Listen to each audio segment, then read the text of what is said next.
আপনার নাম কি? আমার নাম রুকসানা। ইসমাইল খলিফা কি হয় আপনার? আমার স্বামী। আপনার স্বামী হয়।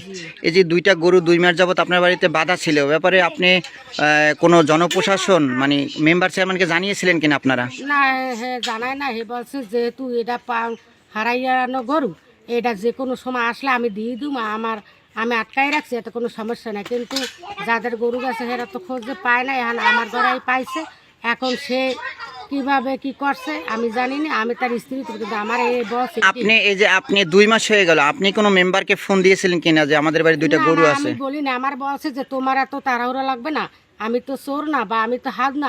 তো এই গরু দুটো কি কখনো বিলে নামিয়েছিলেন কিনা ঘাস খাওয়াতে? না না, হ্যাঁ নামাই নাই। যত আমার একটা গরু আছে, ওর লগে আমি আটকাই হারা পার হেই নামে আমি আকাল করে। আপনার পার্শ্ববর্তী কেউ জানে কিনা যে আপনাদের বাড়িতে দুইটা হারানো গরু পাওয়া গেছে? না, হেগুলো হেরা কেউ জানে না। হেরা আর উল্টো পাইলে আমার জিজ্ঞেস করছে, ভাবি গরু কি গরু পালেন? আমাকে তা আমার গরু আমার গরু একটা, আর ওই দুটো কিনছে। আমি তোর দাদু কত কিনছে কি জানি, কিন্তু আমি আর কিছু বলি না। আচ্ছা, এই ব্যাপারে এই যে 2 মাস গরু দুটো ছিল, আপনার স্বামী যে ইসমাইল খলিফা, হ্যাঁ। তার কাছে আমরা জানতে চাওয়াতে সে নাম পরিবর্তন করে পালালো কেন?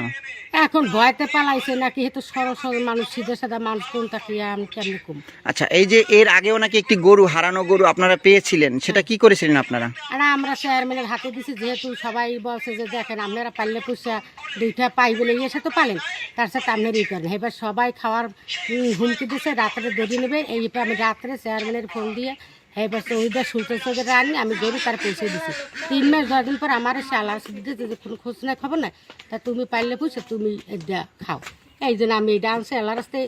কিন্তু এই যে এই কাজটা করবে কল্পনা আমি জীবনে ভাবিও না। আর আমার এই সংসার হিসাবে আমি কোনোদিন দেখি না এরকম একটা চরিত্র। এখন এই যে 2 মাস গরু সে রাখলো, গরু এসে উদ্ধার করে নিয়ে গেল এখানে মেম্বাররা, তারপরে হচ্ছে যে এই যে এখন যে আপনার স্বামী আমাদেরকে নাম পরিচয় গোপন রেখে যে পালালো, এখন কি সে চোর সাব্যস্ত হয় না? হয়ে গেছে, আইন অনুসার সে হয়ে গেছে। সে আর সরল থাক ই থাক, সে যেভাবে করছে এতে হে চোর হয়ে গেছে।